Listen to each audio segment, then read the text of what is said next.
Welcome to Shivering Timbers Dojo. Tonight we're going to work on Kenpo1st Brown Belt. We're going to work on the two-handed techniques. First we're going to work on the crouching falcons and then the two-handed arm sweep. In both cases, they are either grabbing your lapels or trying to choke you or pushing you. You could really easily see how you could do, honestly, either technique from a push or a grab or a choke, because they all are centered around a wedge block and what you can do from the wedge block. We're just going to show what they're currently doing. One's from the grab and the choke. Either one, the other one is from the push. But you could see real quick where, just like many things in Kenpo, you could mix and match should you so wish it. We're going to start with crouching falcons. This is crouching falcons. Crouching falcons can either be done from a double lapel grip or a choke. Let's start with the double lapel grip.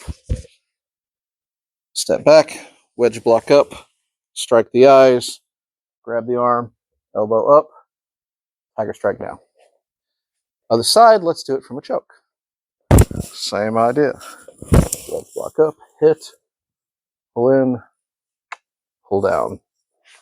All right, let's talk about what we're doing and why. Kenpo, once again, people watch it and they don't understand what they're seeing. They see 8 moves. Who's going to stand there and let you do 4 or 5 things to them? No one. You might only get one of these moves. That's fine. What if you get all 5? Great. What if they fight back? Also great. That's why we're working on this. So let's talk about this. All right. So the very first thing they're doing, they're either grabbing you now. Somebody specifically said when we did this that, oh, somebody could grab you higher up and then it would never work. All right. Let's try a grab from higher up. The wedge block do not care. Remember, we're not hitting the arms and trying to beat against the elbows, because all they need to do is bend the elbows a little bit, and ow, now I'm running my forearms against those elbows. I'm going to lose that matchup. That matchup sucks. But if they're trying to come inside here and I step back and come up like this, that's going to break the grip. Now, remember, because this is Kenpo and we're not playing nice, it's not just a wedge block. It's a wedge block and a 2-finger eye shot while you're doing it. Now you're saying, well, now you just escalated the situation. Yes. So if you are not in a situation where you think stabbing somebody in the eyes is appropriate, then don't. Simply leave that part out. But if you are in a fight for your existence, maybe don't let them see what you're doing next. If they're trying to drag me off in the van marked no free candy, no free puppies, only death, maybe I'm going to come up and tap those little eyeballs and say, no. If it says free candy, you might just have to ask me and I'll go, because I'm a fat boy and free candy. Hey, puppies. But that scary cave over there, I don't want to go. You don't go to the secondary location. So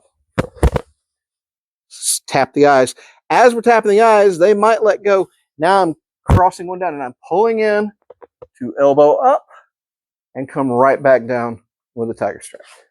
All right, what is a tiger strike? Let's talk about this real quick. Tiger strike is you're hitting with the palm of your hand on the bridge of the nose. Everybody thinks it's just a scratchy facey. Oh, you scratched the face. I'm actually going to hit them with some power. I'm going to hit them in the top of the head here. Now, this is probably the thickest part of your head right there.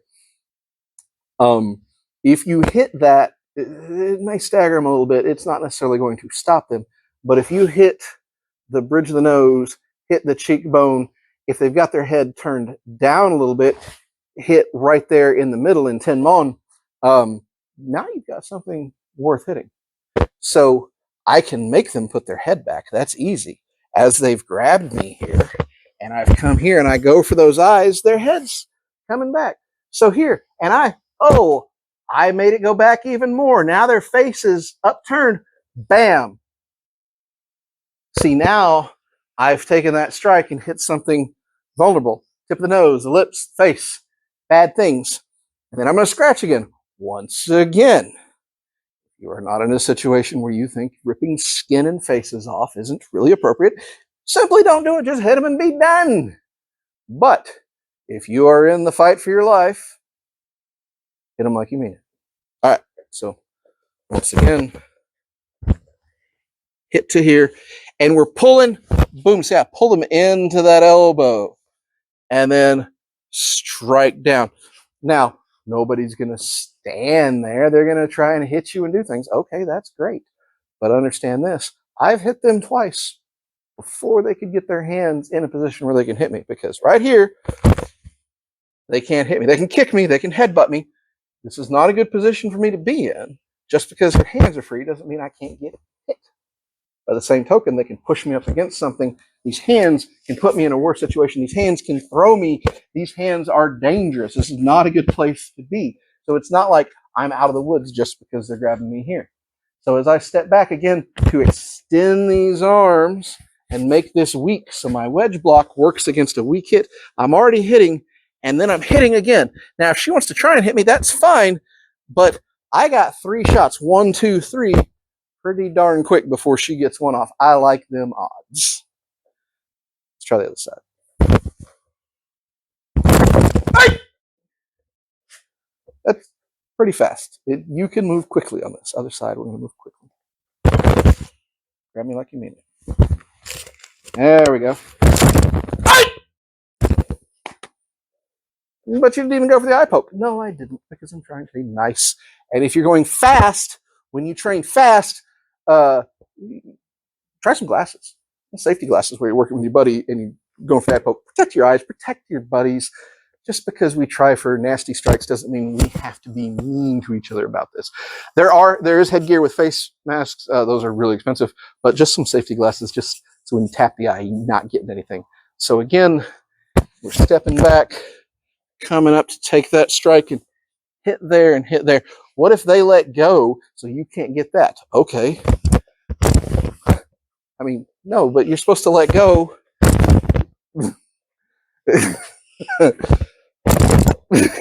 Bang.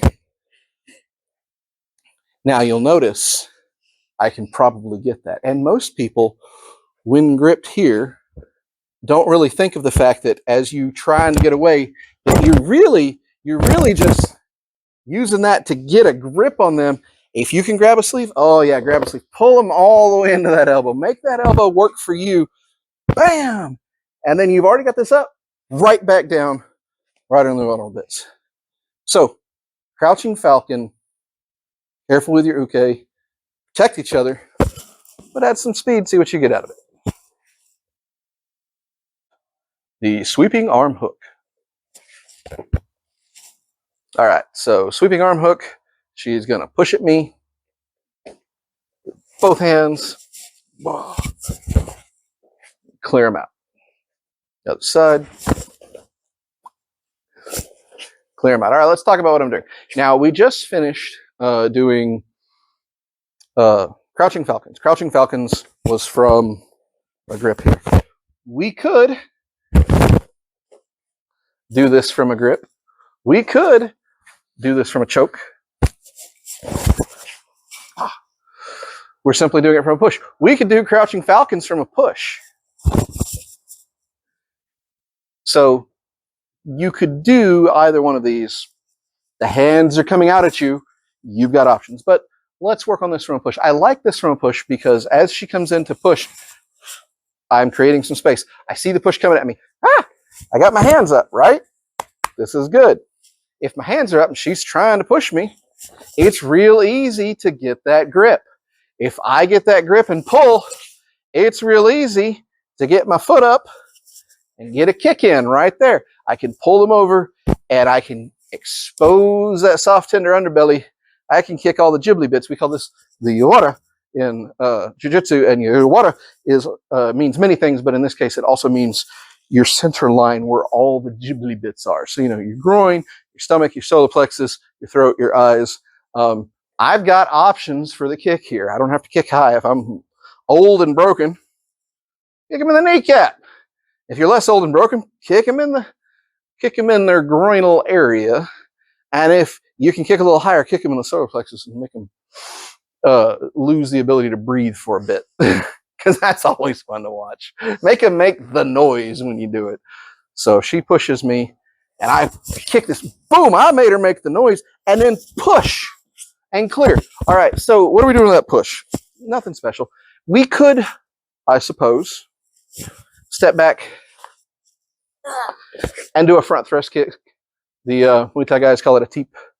It's not the best setup for a teep. It's not the best setup for a front thrust kick because you are pulling them to you.